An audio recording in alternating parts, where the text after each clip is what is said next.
and welcome to Spectrum News at 2.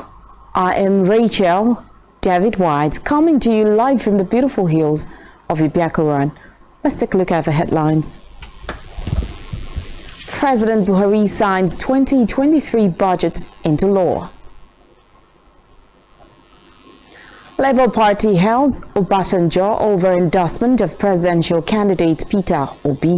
Plus, 2 delegations get named for Pope Benedict burial.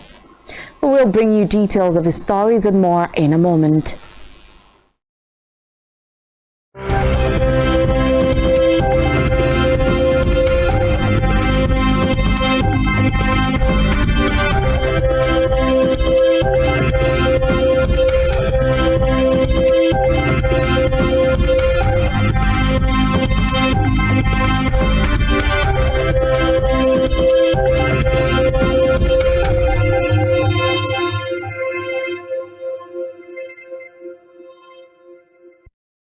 The 21.8 trillion naira budget for 2023 into law.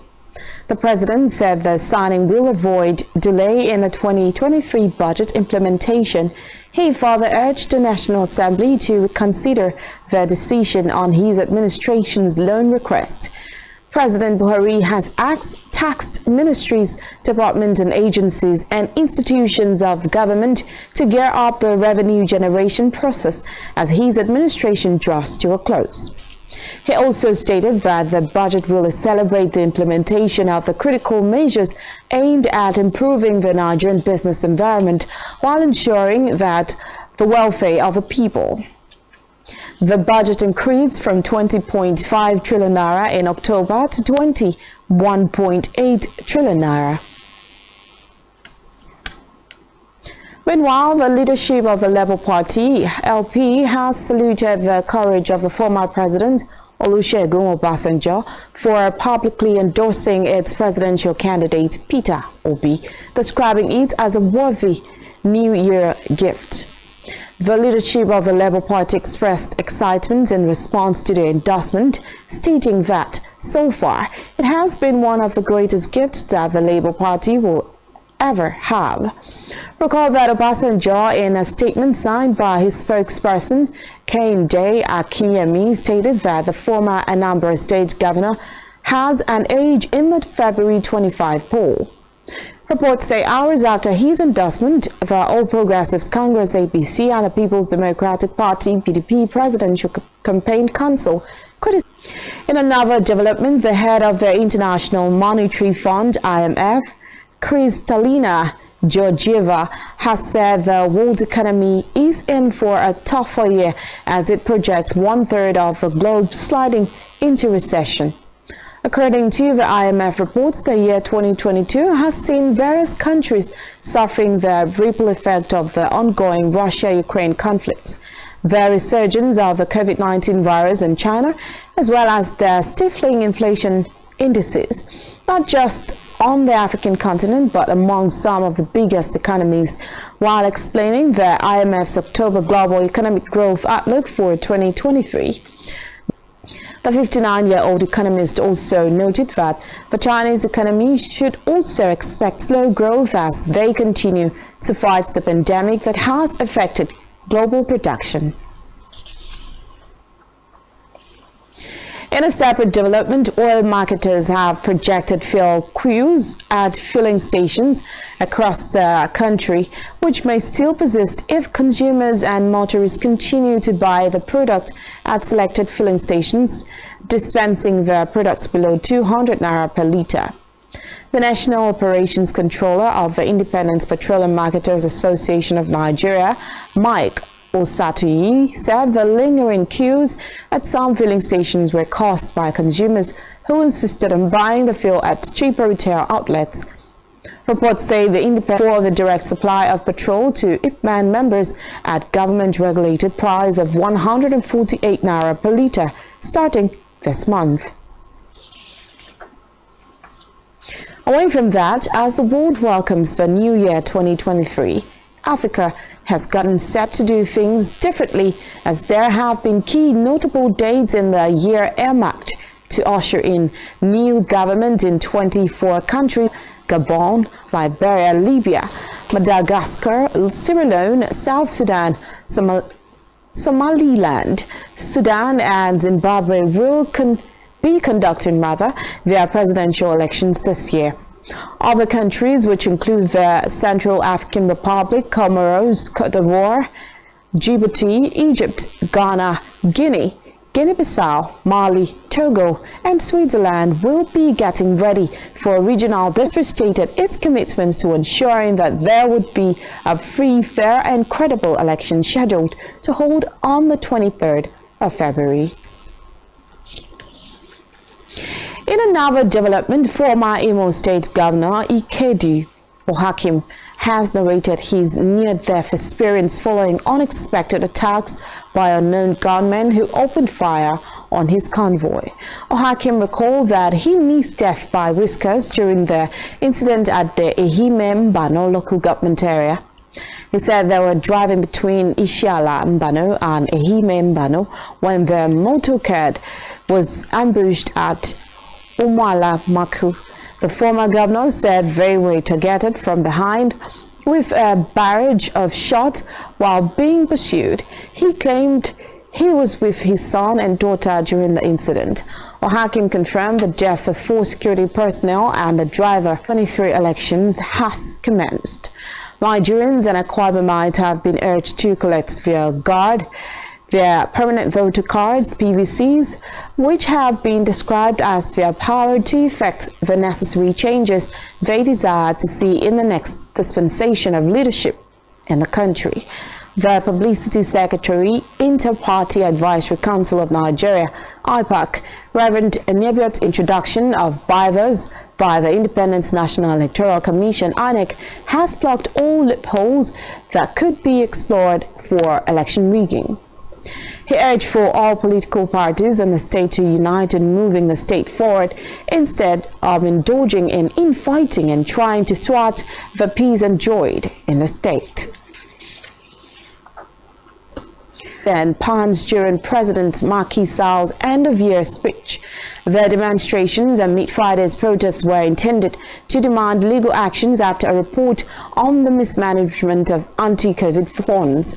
The opposition has repeatedly denounced the authorities' alleged theft after an audit by the Court of Auditors pointed out overbilling and lack of evidence of expenditure. Crowds gathered at the Dealer Nation in Dakar, while a large police force was deployed around the square to supervise the resignation of all those implicated and the reimbursement of alleged fund misappropriations. Still in Africa, bus workers in the Tunisian capital have staged a strike over delays in salaries and the lack of an end-of-year bonus, while creating traffic jams across the capital. The strike has been noted as the latest in the string of similar actions as cooking oil. The North African nation has been struggling with debts of more than 100% of gross domestic product and is in negotiations with the International Monetary Fund, IMF, for a $2 billion bailout. The IMF, in response, has called for the implementation of a string of politically sensitive measures. On the foreign scene, 2 official state delegations from Italy and Germany have been slated to attend the funeral of Pope Emeritus Benedict. This is according to confirmations by the Vatican press office. Reports say the Pope Benedict suffered ailing health condition for almost a decade before his eventual death in 2013. The German-born Benedict, formerly Cardinal Joseph Ratzinger, lived in Italy for more than 40 years. Beginning in 1981, Italian President Sergio Mattarella and Italian Prime Minister Giorgia Meloni have paid their respects to the late Pontiff at St. Peter's Basilica, where his body will lie in state, running a protracted campaign of drone attacks in a bid to demoralize Ukraine. Volodymyr Zelensky said he has received intelligence reports suggesting that Moscow will launch the attacks using Iranian-made drones. This comes after Ukraine carried out a strike that killed hundreds of Russian soldiers in the Donbass region In an extremely rare admission of battlefield losses, Russia said the attack killed 63 of its troops. Speaking from Kyiv and Ukraine's energy infrastructure, which has been targeted by Russia for several months while destroying power stations that plunged millions into darkness during the country's freezing winter. Mr. Zelensky said Ukrainian air defenses will be shooting down over 80 Iranian-made drones in the opening days of 2023. Falls in critical condition after collapsing in mid-game. Stay with us.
Thanks for staying tuned. On our business news, the available generation capacity in Nigeria's power sector has dropped again, crashing from the 6,336.52 megawatts recorded in 2021 to 5,346 megawatts. It has also been observed that the annual capacity payments lost to power generation companies in 2022.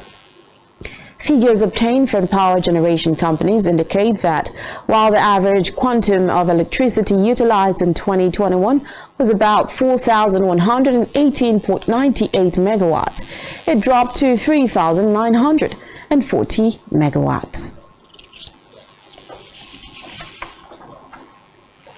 Still in business news, the number of mobile subscriptions in Nigeria grew by 23.48 million from January to November 2022. This is according to the latest industry statistics from the Nigerian Communication Commission, NCC. Reports say this pushes the total number across two telecommunication companies. The reason for sustained growth in mobile subscriptions can be linked to a restriction on outgoing calls on SIMs that have not been linked with their national identification numbers. Recall that in April, the federal government asked telcos to enforce compliance with its national identification number subscriber identity model policy and restrict outgoing calls on all unlinked SIMs. In health, the Malawi government has said schools in Malawi's two largest cities are to remain closed until further notice due to a worsening cholera outbreak. Malawi Health Ministry said the start of the school term for primary and secondary pupils in the capital, Lilongwe, and the southern city of Blantyre would be delayed by at least 2 weeks.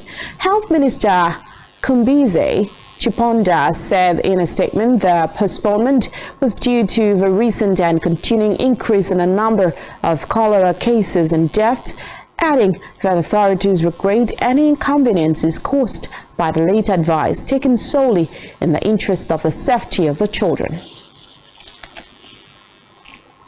Meanwhile, the case discovered 130 hospitals and pharmacies operated by fake doctors. During its investigation, based on insight from the committee, It was discovered that one of the fake doctors has a secondary school certificate, while another was an electrician but owned an 8-bed hospital and claimed to treat different illness in the hospital. Chairman of the committee, Abubakar Karafe, lamented that the committee even found an electrical engineer operating a private hospital. Complaint received from residents over the proliferation and private hospitals and pharmacies in their various villages. He explained that an investigation has been carried out to ascertain the situation. He further assured that all those found guilty would face the full wrath of the law. And sport, American football star Damar Hamlin is in a critical condition after collapsing during a fighter colliding with an opponent during the first quarter of the match against the Cincinnati Bengals. Reports say he received on-field medical attention for over 30 minutes before being taken to a local hospital, adding that the emergency sparked an outpouring of well wishes for Hamlin and brought attention back to the dangerous nature of America's most popular sport as the NFL season approaches. Thousands of mourners queued through the night to pay respect to Brazil legend Pelé, who is lying in state at the ground of his former club, Santos. Pelé's coffin was placed in the center of the pitch at the Urbano Caldeira Stadium in Sao Paulo, with fans lining the streets to get inside the ground. Recall that the three-time World Cup winner died at the age of 82 on 29th December. President Luiz Inácio Lula da Silva will travel to Santos, a city in the state of Sao Paulo, to pay his respect as a 24-hour vigil draws to a close. Reports say Pelé, the world's greatest ever player, had been undergoing treatment for colon cancer since 2021. Which starred Emily Beecham, Anirene Bernard, Andres Pitchman, and Miguel Bernardo has been cancelled by the streaming service more than a month after releasing its first season. Expressed regrets on the sad occurrence. The creators apologized to millions of fans for the inconveniences and thanked them for being part of the wonderful adventure so far in the series. Still on entertainment, organizers of the historical concert Lagos Loves Damini, featuring a 30-man band, took the over 30,000 Lagos crowd through an Celtic set, which drove the crowds to a frenzy, making them forget the initial technical glitches which led to a late start. The organizers in the statement apologized for the technical glitches and thanked Burna Boy and his team for showing professionalism in the midst of the confusion. Despite the long wait, still kept their faith and eventually witnessed the musical performance.